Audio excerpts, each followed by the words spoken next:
말씀, 오늘은 마가복음 14장 3절에서 11절의 말씀입니다. 제가 받들어 읽겠습니다.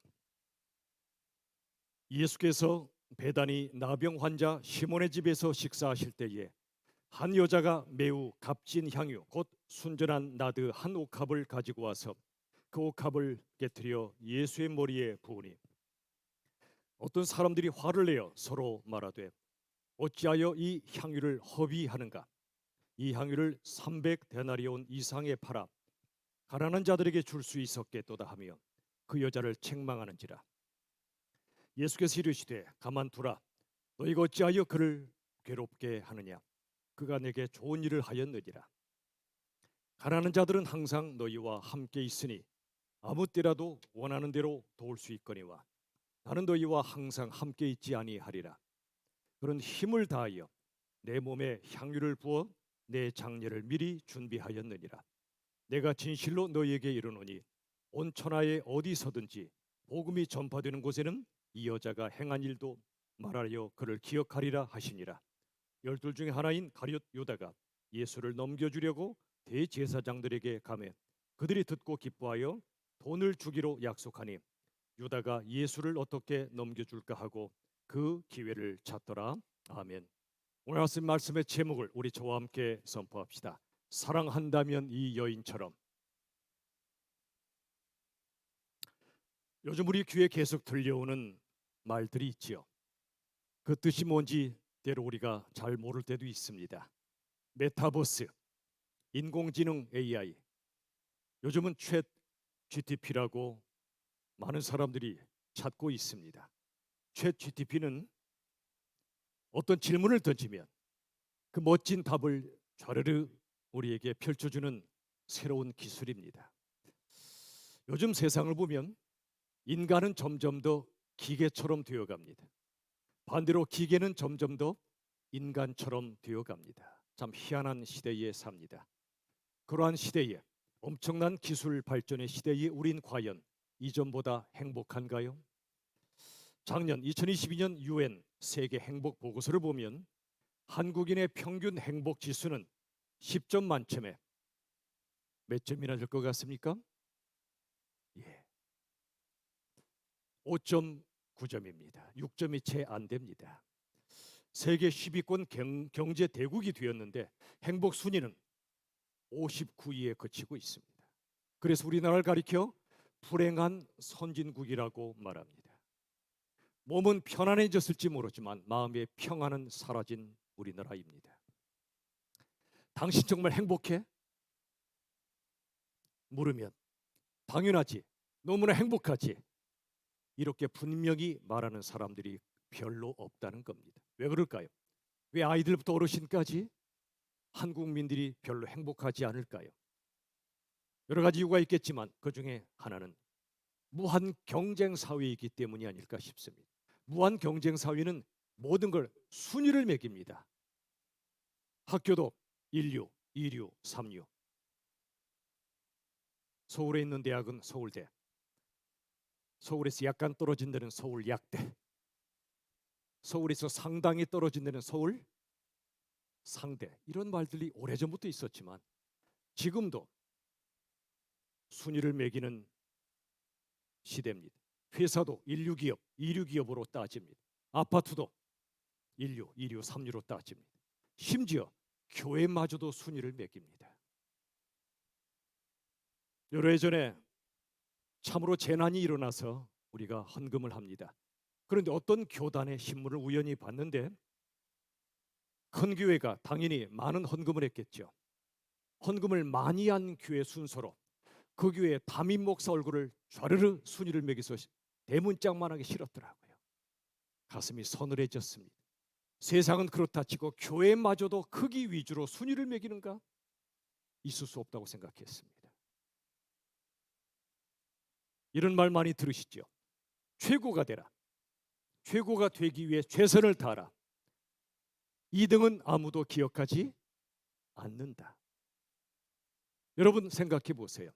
100명이 있으면 1등은 하나밖에 없잖아요.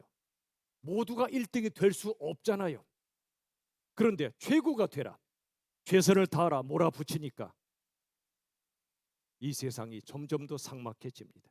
여러분 모두가 1등을 목표로 한다면 100명 중에 1등 한 사람을 제외한 나머지 99명은 실패감과 불행감을 느낄 겁니다. 1등도 행복할까요? 아닙니다. 언제 떨어질지 모르니까 불안합니다. 순위가 뒤로 밀리면 수치스러워합니다. 여러분 아담과 하와 이래 사람의 마음속엔 두 가지가 있어요. 수치심과 두려움입니다. 아담과 하와가 하나님을 떠나고 죄를 지은 이후에 이 땅의 모든 인생들의 마음속엔 이 두 가지가 누구나 있어요. 수치심과 두려움. 그런데 하나님은 이 두 가지를 이길 수 있는 길이 하나밖에 없다고 말씀합니다. 그건 사랑입니다. 사랑은 모든 부끄러움을 덮어줍니다. 우리의 수치심을 덮어줍니다. 자식이 학교에서 성적을 바닥을 깔고 와서도 너 그렇게 공부해서 어떻게 살래? 그게 아니라 안아줍니다. 야, 네가 바닥을 깔아주니까 다른 애들이 위로 올라간다, 그지? 너 공부 못하느라고 얼마나 수고가 많냐? 이렇게 말하는 건 아니지만 그냥 조용히 안아주세요. 째려보지 마시고. 얘도 공부 잘하고 싶을 거예요. 안 되는 걸 어떻게 해요? 안아주세요. 야, 괜찮아. 수치심을 가려줍니다. 두려움, 얼마나 두려움이 많습니까? 그 두려움을 이길 길은 사랑밖에 없습니다. 그냥 쪼가리 사랑이 아니라 쪼각난 사랑이 아니라 온전한 사랑. 요한일서 4장 18절이 그 말씀입니다. 우리 같이 한번 읽어봅시다. 함께 시작. 온전한 사랑이 두려움을 내쫓나니. 사랑은 수치심을 몰아낼 뿐 아니라 두려움을 내쫓아버립니다. 온전한 사랑은 우리의 모든 두려움을 내쫓아줍니다. 그런데 이 땅에 온전한 사랑이 없어요. 인간의 모든 사랑은 초승달, 금음달, 반달처럼 일그러져 있습니다. 제한되어 있습니다. 보름달처럼 온전한 사랑은 한 분의 사랑밖에 없습니다. 하나님의 사랑. 하나님의 사랑이 우리에게 나타났으니 바로 예수님을 통해 나타났습니다. 오늘 본문의 말씀 마가복음 14장은 예수님의 온전한 사랑을 만났던 한 여인이 나옵니다. 그 사랑 앞에 자기도 예수님을 향하여 온전한 사랑을 드렸던 한 여인입니다. 3절 마가복음 14장 3절에 보십시오. 예수께서 베다니 나병 환자 시몬의 집에서 식사하실 때 그랬습니다. 베다니는 예루살렘 동쪽 약 4km 지점에 있는 마을입니다. 베다니, 벳은 집이란 뜻입니다. 곤궁의 집, 빈곤의 집, 빈자의 집이란 뜻을 갖고 있는 마을입니다. 이 마을에 예수님이 만난 사람은 나병 환자였습니다. 시몬, 그의 병이 나병이었어. 한센시병이지요. 그 집에 예수님이 가신 거예요. 예수님 말씀하셨죠. 건강한 자를 내가 만나러 온 것이 아니라 병든 자를 만나러 왔다. 의인을 만나러 온 것이 아니라 죄인을 만나러 왔다. 예수님은 말씀처럼 나병 환자 시몬의 집에 가셨습니다. 나병이 어떤 병이죠? 지금은 극복되었지만 그 당시에는 가장 저주받은 질병으로 취급되었습니다. 나병 환자는 인간 위하의 취급을 받았습니다. 사람들이 가까이 오면 또는 나병 환자가 가까이 오면 전염될까 봐 담에 외치며 나 나병 환자여 가까이 오지 말라고 외쳐야 됐습니다. 외치지 않고 그로 인해 어려움 누군가 당하면 돌에 맞아 죽기도 했습니다. 바로 그러한 세상에서 저주받은 나병 환자 시몬을 예수님은 찾아가신 겁니다. 함께 식사하신 겁니다. 요즘 코로나 때에 사실 같이 국을 떠먹었던 우리의 정겨운 습관도 이제는 조금 달라지고 있죠. 그런데 여러분 가장 정겨운 말 중에 하나가 뭡니까? 식구란 말이죠. 예수님께서는 저주받은 한 사람의 식구가 되어 주신 겁니다. 아마도 예수님이 이분의 나병을 치유하지 않았을까 싶습니다. 바로 그때 나병 환자 시몬의 집에 예수님이 가시고 식사하시는 바로 그때 한 여인이 다가옵니다. 3절에 다시 보시면 한 여자가 매우 값진 향유 곧 순전한 나드 한 옥합을 가지고 옵니다. 한 여자 그랬습니다. 이름도 나타나 있지 않습니다. 무명의 여인이라 불러봅시다. 이름 없는 이 여인이 예수님께 다가와 매우 값진 향유를 붓습니다. 이 향유는 인도 식물에서 추출한 가장 고급 향유였습니다. 나드, 아주 추출하기 힘든 고급 향유입니다. 여기 5절에 보시면 이 향유를 가리켜 300데나리온 이상의 가치가 있다고 말합니다. 한 데나리온은 노동자의 하루 품삯이죠. 300데나리온은 대충 1년 봉급입니다. 대략 수천만 원입니다. 비쌉니다. 이 향유를 바칩니다. 그런데 이상한 말씀이 나와요. 14장 3절 하반절에 보시면 이 여인이 그 옥합을 깨트려 예수의 머리에 부었다고 말합니다. 왜 깨트립니까? 사진 한번 보세요. 이 옥합을 어느 분이 찍어서 보내주셨습니다. 이렇게 생겼습니다. 어느 박물관에 전시되어 있습니다.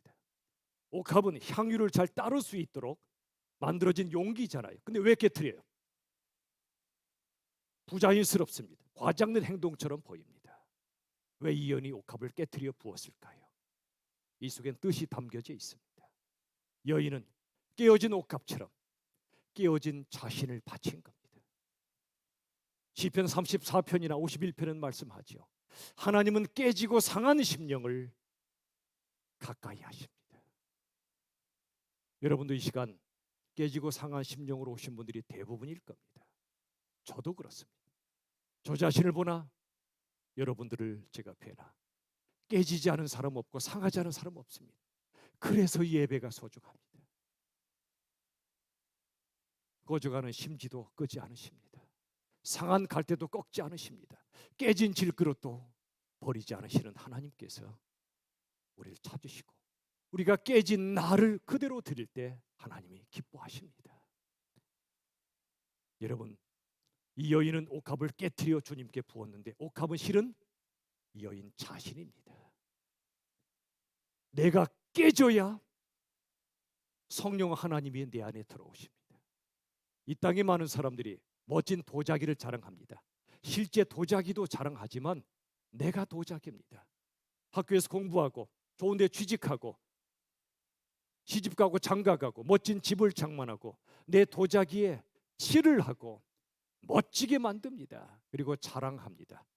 깨지고 허접한 도자기 보면 어쩌다가 저렇게 됐노 혀를 찹니다.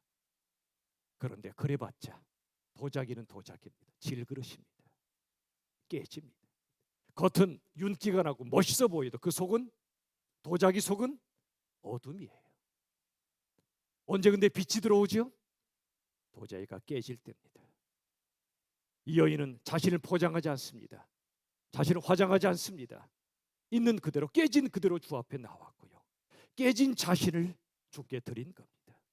여러분, 내가 깨지지 않으면 주님 절대로 우리 안에 안 들어오십니다. 문을 두드리시죠. 내가 좀 들어가겠다고 우리가 문을 열어야 그분이 들어오십니다. 내가 깨져야 성령 하나님이 내 안에 들어오시는 거예요. 예수님의 영이 내 안에 들어오셔요. 내가 깨져야. 내 자아가 깨져야 또한 내 안에 들어오셨던 성령님이 나를 통해 흘러나갑니다. 내가 깨져서 주님을 내 안에 모셔드렸는데 교회도 다니는데 또다시 내 자아가 깨지지 않으면 성령이 나를 통해 일하질 않으십니다. 내가 깨져야 내 안에 옥합이 흘러나가서 향기가 진동하고 많은 사람들을 살리게 되는 겁니다. 내가 깨져야 주님이 내 안에 들어오시고 내가 깨져야 내 안에 성령이 흘러나가 영혼들을 살리는 거예요. 그런데 문제는 내 자아가 안 깨지는 거예요. 교회를 오래 다니면 직분을 가지면 목사가 되면 그 자아가 더 단단해집니다. 그러다 보니 오래 교회 다닐수록 오히려 단단한 깨지지 않는 그런 존재가 되기가 쉽습니다. 여러분 이런 경우 있지 않으십니까? 하나님 저 사람 좀 바꿔달라고 변화시켜달라고 눈물 콧물 짜내며 기도하는데 그 사람이 안 변하는 거예요. 왜 그러죠? 왜 그 사람이 안 변하죠? 내가 안 깨져서 그래요. 내가 안 깨지니까 그가 안 변하는 겁니다. 저를 따라 한번 해봅시다. 내가 깨져야 그가 변한다. 여러분 집에 가셔서 지독하게 안 변하는 사람이 있거든. 내가 안 깨져서 그렇다고 믿으세요. 내가 깨지면 그가 변해요. 그게 기적적인 원리입니다. 하나님은요, 나를 괴롭히는 그 사람, 내가 깨뜨리고 싶은 그 사람을 통해 나를 깨뜨리십니다. 여러분, 미성숙한 사람과 성숙한 사람의 차이가 뭘까요? 누구나 내 안에 두 사람이 살아요. 미성숙한 나도 살고 성숙한 나도 살아요. 결혼은 네 사람이 하는 거예요. 성숙한 나, 미성숙한 나, 성숙한 너, 미성숙한 너, 네 사람이 사는 게 결혼 생활이에요. 언제 가정이 힘들죠? 미성숙한 나와 미성숙한 너가 만날 때 가정이 힘들어지는 거예요. 누가 미성숙하고 누가 성숙할까요? 이런 겁니다. 미성숙한 사람은 너 때문에 내가 아프다고 말합니다. 성숙한 사람은 나 때문에 네가 아프지라고 말하는 사람이에요. 미성숙한 사람은요, 네가 바뀌면 모든 게 좋아질 거라고 말합니다. 성숙한 사람은 내가 바뀌어야 모든 게 좋아질 거란 말합니다. 지난 수요일 신 목사님께서 마태복음 10장 38절의 말씀을 전해 주셨죠. 자기 십자가를 지고 나를 따르지 않는 자도 내게 합당하지 않다고요. 예수님을 따라요. 교회도 다녀요. 그런데 자기 십자가를 안 지고 따른다는 말이에요. 그리스도인은 그리스도의 사람이란 뜻입니다. 그리스도의 사람은 그리스도를 따르는 사람입니다. 그런데 자기 십자가를 안 지고 따를 수 있단 말입니다. 자기 십자가는 자기 몫의 십자가란 뜻도 있어요. 그러나 더 중요한 뜻은 뭐냐면 자기 십자가는 내가 죽은 십자가입니다. 자기가 죽은 십자가입니다. 예수님이 십자가 죽으실 때 우리도 함께 죽습니다. 다시 사실 때 함께 삽니다. 이게 십자가와 부활의 신비예요. 그런데 자기 십자가를 안 진다는 건 뭐냐면 자기가 죽은 십자가를 지지 않는다는 뜻입니다. 예수를 따르는 것 같은 여전히 내가 시퍼렇게 살아있어요. 내 자아가 시퍼렇게 살아있어요. 조금 힘든 일이 생기면 부두덕거립니다. 누가 나를 힘들게 하면 댕댕거립니다. 내 자아가 살아있으니까 그래요. 여러분, 내가 죽는 거 힘듭니다. 그런데 내가 죽는 것보다 더 힘든 게 있어요. 뭘까요? 내가 죽지 않은 채 사는 겁니다. 내가 죽지 않은 채 사니까 인생이 힘들어져요. 아무리 어려운 일이 있고 나를 힘들게 하는 사람이 있어도 내 자아가 죽은 사람은 그 안에 평화가 있어요. 내가 죽지 않고 사는 게 내가 죽는 것보다 100배 힘들어요. 여러분 인생이 힘드십니까? 잘 살펴보세요. 상황 때문도 아니고 다른 사람 때문도 아니에요. 내가 죽지 않아서 그래요. 우리의 자아 산산이 깨져야 돼요. 깨질 땐 아프지요. 그러나 깨지고 나면 자유가 임해요. 우리를 거절할 권리를 다른 사람에게 주세요. 그러면 내가 상처로부터 자유로워져요. 네가 어떻게 나를 거절해? 그러니까 인생이 힘든 거예요. 너는 나를 거절할 권리가 있어. 나를 떠날 권리가 있어. 권리를 주세요. 내가 상처로부터 자유로워져요. 내가 죽은 사람의 모습. 근데 대부분은 그게 안 돼요. 어떻게 네가 나한테 그럴 수 있어? 내 자아가 살아있으니까 인생이 힘든 겁니다.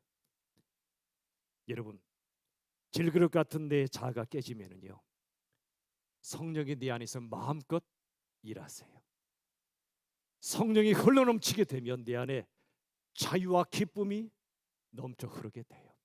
내 자아가 계속 깨져 있으면 내 안에 넘쳐 흐르는 자유와 기쁨이 다른 사람에게 흘러가요. 그런 분 계시죠? 내가 너무 힘들어요. 가서 그분에게 상담해요. 그러면 그분께서는 은은한 모습으로 넉넉한 가슴으로 품어주시지요. 내 안에 자유와 기쁨이 누리기 시작합니다. 그러다 보면 나도 모르게 치유가 돼 있어요. 내가 치유되면 나도 모르게 다른 사람을 치유하게 돼요. 내가 깨질 때, 내 자아가 깨질 때 성령이 내 안에 들어와서 숨쉬고 움직이시고 나에게 자유와 기쁨을 주실 뿐 아니라 내 자아가 깨져 있는 그 사람을 통해 성령이 흘러나가 다른 사람을 살리는 거예요. 옥합이 깨졌고 흘러나오는 그 향유가 진동합니다. 향나무에 도끼질을 하면 도끼에 찍힌 그 자리에서 진한 향이 흘러 넘치잖아요. 그게 십자가의 신비예요. 십자가의 기쁨이에요. 산산이 깨지는 건 십자가인데 내 자아가 깨질 때 그 가정에 행복이 오고 자유가 오고 평화가 옵니다. 여러분, 부흥이 무엇입니까? 다들 부흥을 바라고 부흥을 위해서 기도도 하는데 부흥이 안 와요. 왜 그렇죠?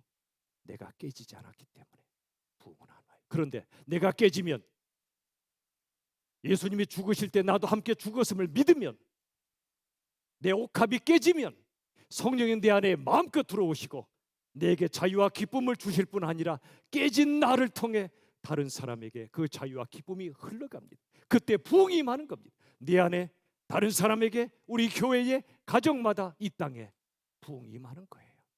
내가 깨지지 않고 부흥은 없습니다. 하나님이 우리를 깨뜨리시는 기가 막힌 통로가 있습니다. 누굴까요? 자식들입니다.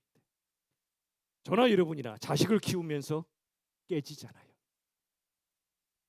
속썩이지 않는 자식 없어요. 다 그래요. 그런데 속썩이지 않는 그런 자식을 기대하지 마십시오. 자식이 속썩이지 않는다면 우리 부모가 성숙할 길이 없어요.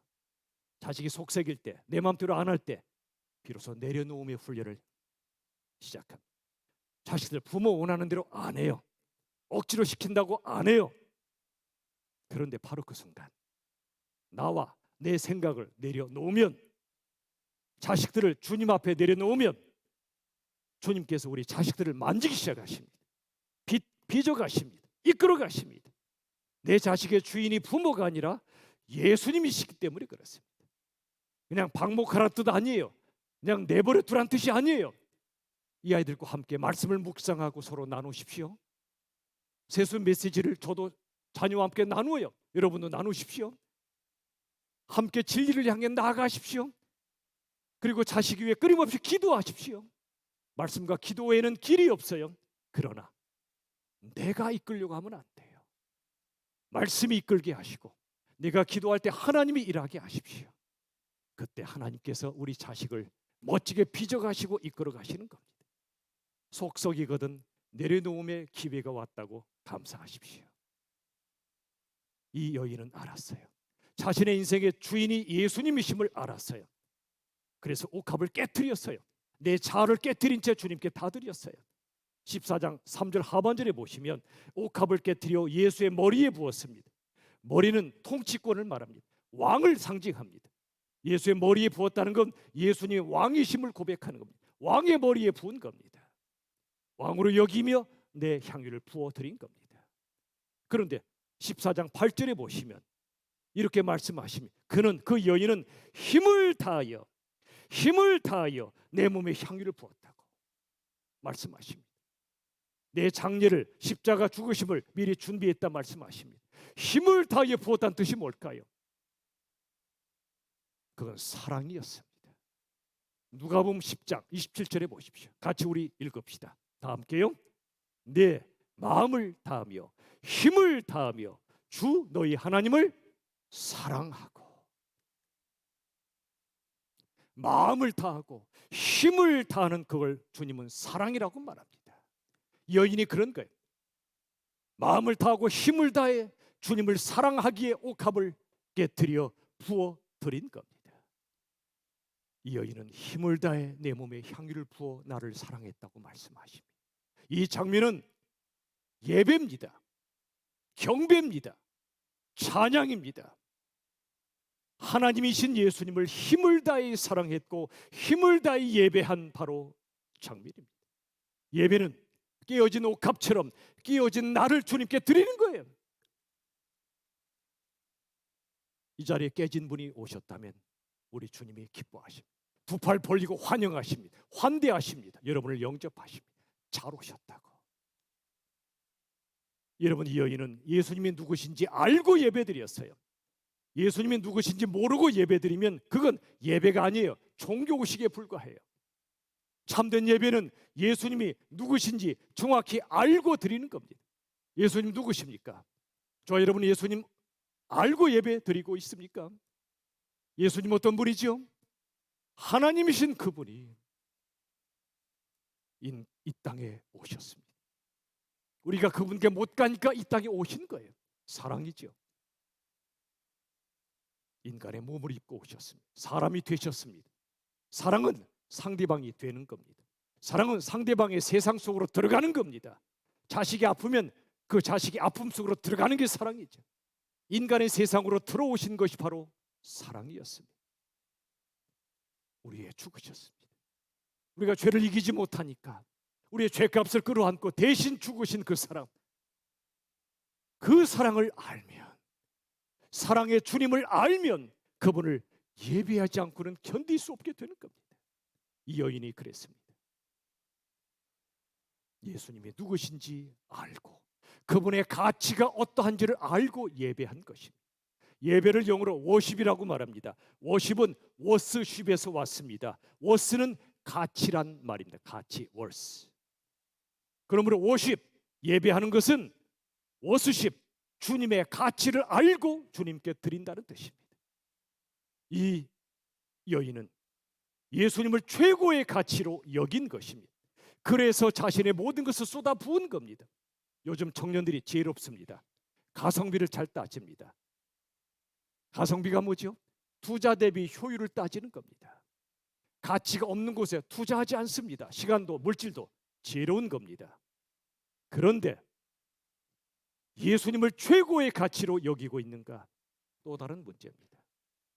예수님을 최고의 가치로 여겼던 이 여인은 자신의 모든 걸 쏟아부었습니다. 그 당시 여자는 오늘날보다 돈 벌기가 훨씬 어려운 때예요. 그런데 어렵사리 모았던 이 돈을, 결혼하려고 모았던 이 자금을, 그녀의 전 재산일 텐데 예수님께 부어드렸어요. 왜 그랬죠? 그건 예수님이 최고의 가치이심을 알았기 때문에 그래요. 아낌없이 모든 걸 쏟아 부어드린 거예요. 이런 상상을 해봐요. 이 여인의 그 모든 옥합과 재산은 결혼 자금이었을 텐데 결혼 자금을 드린다? 시집 안 가려고 그러나? 결혼 포기했나? 이런 생각 하지 않았겠습니까? 주변에서. 이런 상상을 해봐요. 결혼 자금을 드렸다는 건 이 땅에서 시집 안 갈 각오한 거예요. 예수님을 영원한 신랑으로 모시기로 작정한 거예요. 여러분, 이 여인은 이처럼 예수님을 전부로 여기며 자신의 모든 걸 드렸습니다. 우리는 어떻습니까? 예수님의 가치를 어느 정도 가치로 여기고 계십니까? 또 한 사람이 있습니다. 예수님의 가치를 전혀 몰랐던 한 사람이에요. 그는 예수님의 12 제자 중에 하나였습니다. 그 이름은 가룟 유다입니다. 여러분, 제자 중에 한 사람이라는 뜻이 뭘까요? 가까이 있는 사람의 가치를 잘 모른다는 뜻이에요. 3년간 예수님을 따라다녔고 말씀을 들었는데 예수님의 가치를 몰랐던 거예요. 유다는 기껏해야 예수님을 로마의 압제로부터 해방시켜줄 정치적 메시아 정도로 생각했습니다. 요즘으로 하면 정치보다 경제적 메시아를 바라겠죠. 요즘이라면. 근데 그는 예수님의 가치를 몰랐습니다. 우리를 죄로부터 영원히 구원하실 영적 메시아, 영원한 메시아이심을 몰랐습니다. 정치적 메시아로 기대했는데 예수님 하신다는 말씀이 나 십자가에 죽어야 되겠다. 기가 막힌 거야, 유다 입장에서. 그리고 예수님을 넘기기로 작정합니다. 가까이 있을수록 그 가치를 모를 때가 많아요.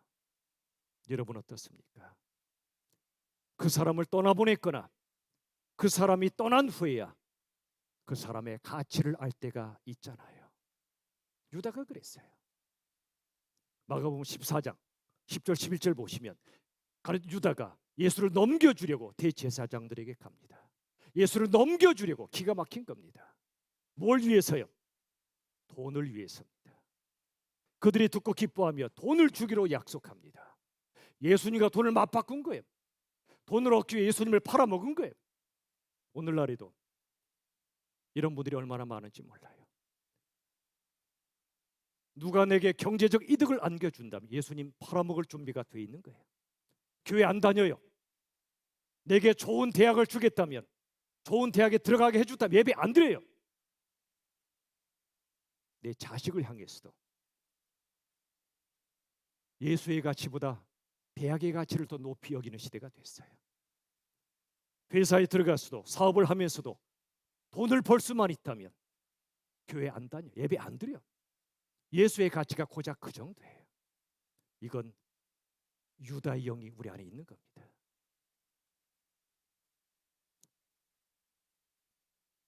하나님은 예수님을 우리 위에 넘겨주셨는데, 우리 살리시려고 넘겨주셨는데, 우린 예수님을 세상에 넘겨줘버립니다. 유다처럼. 이때 돈을 받기로 한 금액이 은 30입니다. 출애굽기 21장을 보면 은 30이 어떤 가치냐면 사국으로 소에 바쳐 죽었던 노예의 값이에요. 유다는 사고로 소에 바쳐 죽은 노예의 값만큼 예수님의 가치를 생각한 거예요. 예수님이 어떤 분이신데, 하나님의 아들이신데, 사람으로 오신 하나님이신데, 나를 죄로부터 구원하시려고, 영원히 살게 하시려고 우리 대신하여 십자가에 죽으신 분인데, 당신의 생명을 우리의 생명과 맞바꾸신 분인데, 우리 그렇게 귀하게 여기신 분인데, 우리 위해 죽으시는 것도 기쁨으로 여기신 분인데, 우린 예수님을 은 30의 가치로밖에 여기지 않는 거예요. 우리의 가치가 어느 정도일까요? 우리의 가치는 십자가 보혈의 가치입니다. 우리의 가치는 보혈짜리 인생이고요. 우린 예수님짜리 인생이란 말이에요. 당신의 생명을 우리에게 주시고 우리 구원하신, 그게 우리의 가치란 말입니다. 나는 예수님짜리 인생이에요. 세상이 쳐주는 연봉짜리 인생이 아니고요. 예수님짜리 인생임을 안다면 어떻게 돈하고 예수님을 바꿔요? 어떻게 대학하고 예수님을 바꾸냐고요. 주님은 우리를 그 정도 가치를 지닌 존재로 여겨주시는데, 우린 예수님을 어떤 가치를 지닌 존재로 여기고 사냔 말이에요. 우리는 어떻습니까? 무명의 여인처럼 예수님을 모든 걸 바쳐도 아깝지 않은 분으로 여깁니까? 아니면 유다처럼 언제든 버릴 수 있는 분으로 여기십니까? 여러분, 교회가 얼마나 소중한지 여러분 아시죠? 예수님의 피값 주고 사신 공동체고요. 예수님의 머리가 되신 공동체입니다. 내가 선택하는 곳이 아니에요. 하나님이 부르시는 곳이 교회예요. 소비자주의가 꽉 찬 이 시대입니다. 소비자주의가 뭐죠? 쇼핑하는 거예요. 물건을 쇼핑하듯이 이 교회 저 교회 쇼핑하다가 내게 더 큰 이익과 기쁨을 주는 교회가 어느 교회인가 내가 선택합니다. 아닙니다. 교회는 내 선택 너머에 하나님의 부르심이에요. 하늘비전교회, 예수사랑교회, 함께 나눔교회, 개척하러 가신 목사님이나 성도님들은 하나님의 부르심 따라 가신 거고요. 너무나도 안타깝게 내가 교회를 선택하려고 합니다. 거기에는 이 여인의 사랑은 없어요. 유다의 영이 있는 거예요. 예수가 내게 내가 원하는 걸 해주시면 예수를 믿고 안 해주시면 안 믿어요. 여러분, 교회는 내 입맛에 맞는 교회를 선택하는 게 아니에요. 하나님의 부르심이에요. 우리가 예수를 믿는다는 것은 언제든 버릴 수 있는 분으로 믿는 게 아니에요. 그건 사랑이 아니에요. 예수님이 최고의 가치이심을 모르는 사람은 불행한 자고요. 예수님을 최고의 가치로 여기며 모든 걸 쏟아 부을 줄 아는 사람은 행복한 사람이에요. 행복은 다른 데 있지 않아요. 최고의 가치에 올인 하는 데 있어요. 올인이 뭐죠? 다 거는 거죠. 인생 전체를 쏟아 붓는 거죠. 최고의 가치에 올인하는 사람이 행복해요. 예수님을 향하여 내가 누군가를 사랑해도 최고의 가치로 여기며 사랑한다면 그 사람은 행복자예요. 오늘 이 여인은 이름은 없지만 세상에서 가장 행복한 여인이었어요. 왜요? 예수님을 최고의 가치로 여기며 결혼 자금까지 내 자신의 자아까지 깨트려 죽게 드릴 수 있는 그런 여인이었기 때문에 그래서 오늘 말씀의 제목이 무엇입니까? 사랑한다면 이 여인처럼 해야 되지 않냐는 거예요. 그런데 4절 5절 보세요. 14장 4절 5절 보시면 어떤 사람들이 화를 내요. 서로 말하며 이렇게 얘기해요. 어찌하여 이 여인이 향유를 허비하는가? 허비라는 단어를 써요. 향유를 팔아 가난한 사람들에게 주면 되지 않겠냐? 그럴싸한 말이죠. 수천만 원 왜 쏟아붓냐는 거죠. 우리 주님 말씀하셨어요. 얘들아, 가난한 사람들은 도와야 된다. 그러나 가난한 사람은 언제나 너희와 함께 있다. 그러나 이 여인은 나의 장례를 준비한 거다. 내 십자가 죽음을 준비한 거다. 여기 어떤 사람들은 이런 사람들이에요. 돈을 가장 합리적이고 효율적으로 써야 한다 주장하는 사람들이 맞는 얘기예요. 교회 안에도 이런 분들이 있을 수 있어요. 교회가 예산 얼마나 소중합니까? 여러분의 피 같은 헌금이 얼마나 소중하냐고요. 함부로 쓰면 안 돼요. 이론도 헛되이 쓰면 안 돼요. 얼마나 소중한 헌금인데. 그런데 이 재정 사용을 합리적이고 효율적으로 해야 된다. 일면 맞는 얘기인데 다 맞지 않아요. 왜 그럴까요? 부모가 자식을 사랑할 때 효율적으로 사랑합니까? 합리적으로 사랑하냐고요. 이렇게 돈을 썼을 때 이 아이가 나중에 나한테 뭔가를 갚든지 이 돈을 썼을 때 효율성을 따지고 쓰냐고요. 안 그러잖아요. 사랑은 계산하지 않는 겁니다. 사랑은 기꺼이 낭비하는 겁니다. 부모가 자식을 위하여 기꺼이 낭비하듯이 합리성과 효율성을 뛰어넘어 사랑하듯이 폴 틸리의 표현을 빌리면 사랑은 거룩한 낭비예요. 거룩한 낭비. 탕자를 살렸던 것은 아버지의 낭비하는 사랑이었어요. 하나님이 우리를 살리시겠다고 예수님을 내어주신 것, 이게 거룩한 낭비예요. 낭비하는 사랑이었어요. 하나님이 계산 속으로 했다면 절대 예수님 이 땅에 못 오세요. 십자가 못 죽으세요. 어떻게 우리의 가치와 하나님의 아들 예수님의 가치를 같이 동등하게 볼 수 있냐고요. 그럴 수 없어요. 그런데 그렇게 하셨어요. 낭비하신 사랑이었어요. 우리가 이 사랑을 받은 거예요. 가정과 교회는 옳고 그름을 따지는 곳이 아니고요. 나의 틀림을 고백하며 내 죄를 회개하며 함께 죄인의 모습으로 주께 나아가 자비와 은혜를 구하는 곳이에요. 동시에 교회는 또 가정은 계산하지 않는 곳이에요. 합리성과 효율성, 이보다 훨씬 더 높은 단계에 있는 거예요. 거룩한 낭비, 낭비하는 사랑의 공동체가 가정과 교회라는 말입니다. 우리도 그런 사랑을 하며 살아야 되지 않을까요? 이 여인이 이해되지 않는 사랑으로 옥합을 깨어 주님께 드린 것처럼 낭비처럼 보이지만 낭비가 아니란 말이에요. 사랑은 낭비하는 겁니다. 그러나 하나님은 그 사랑이 낭비되지 않게 하세요. 허비되지 않게 하신다는 말이에요. 어떤 게 낭비하는 사랑이죠? 이 땅에 고통받는 분들을 섬기는 거예요. 지난주에 말씀드렸잖아요. 아프리카에 바싹 마른 어린 것들이 있다면 나와 내 자식이 따박따박 새끼 먹는 것이 복이 아니라고요. 이 땅에 가족을 잃고 우는 사람이 있다면 내 자식 건강하다고 그게 꼭 축복은 아니라고요.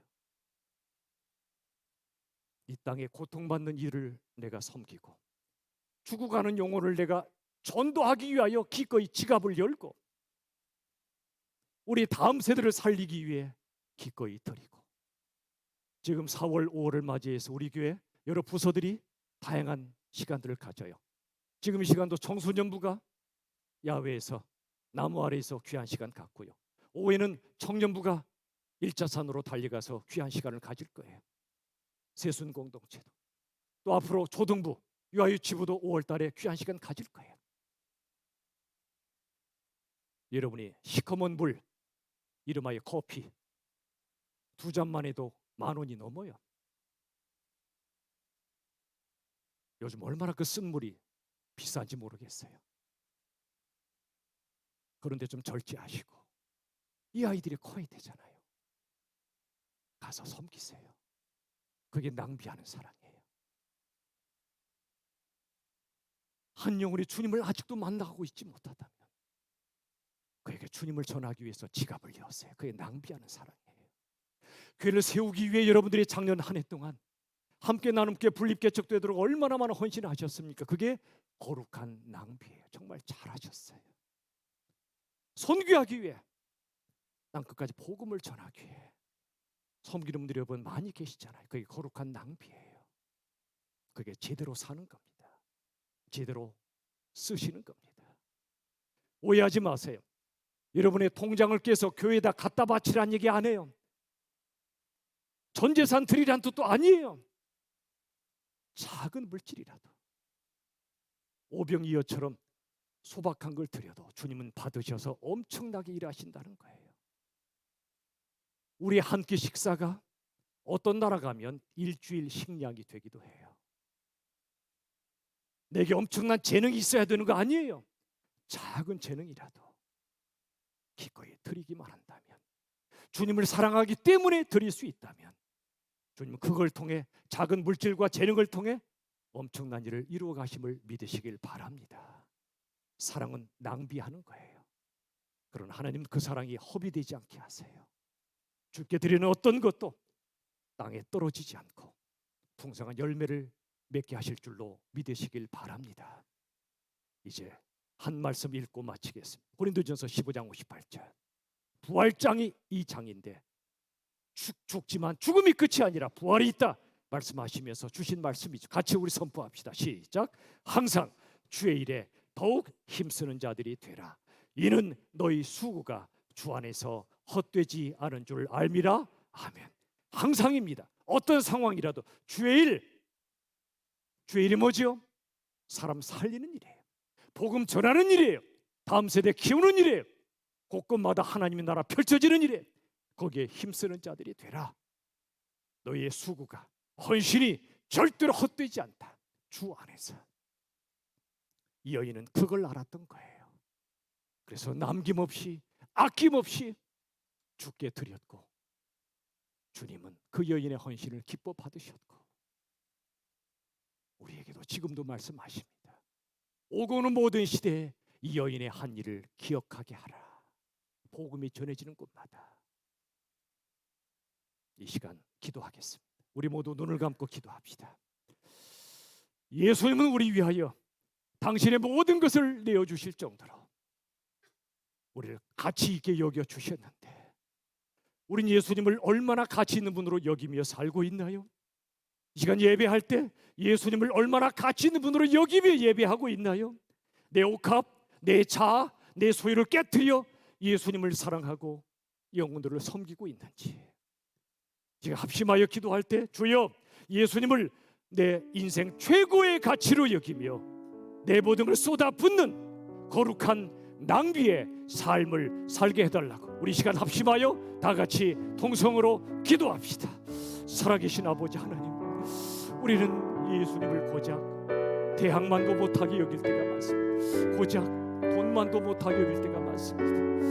그러나 예수님 우리 위해 당신의 모든 것을 내어주셨습니다. 십자가에 살이 찢기고 피가 흐르고 당신의 모든 걸 내어주셨습니다.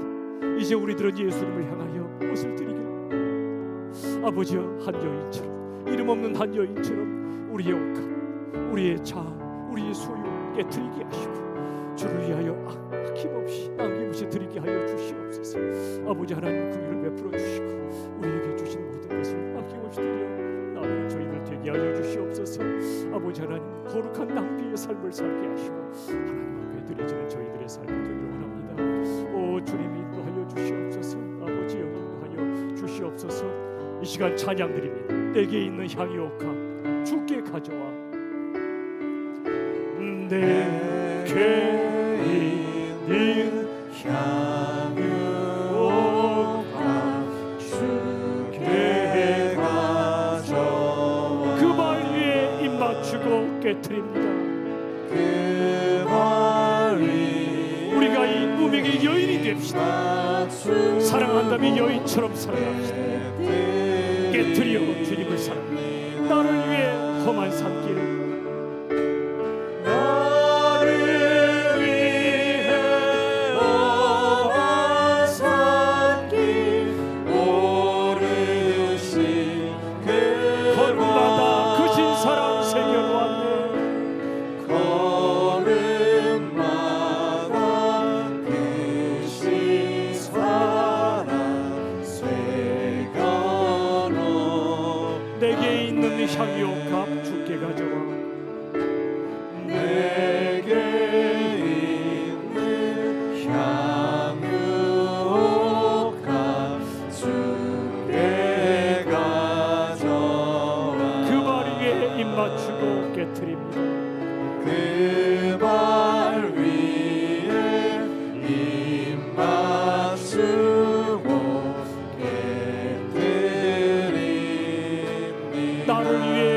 십자가에 달리신 그 발, 나를 위해 십자가에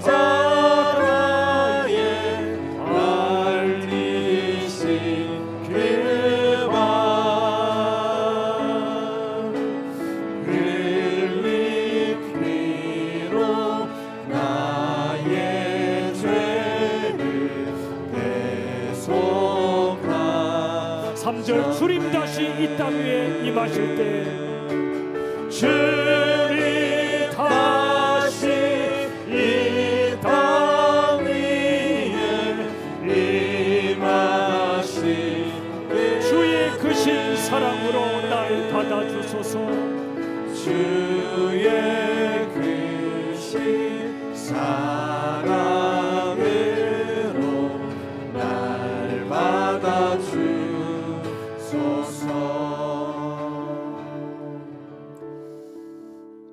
기도합시다. 주님, 오늘 주님의 말씀을 들었습니다.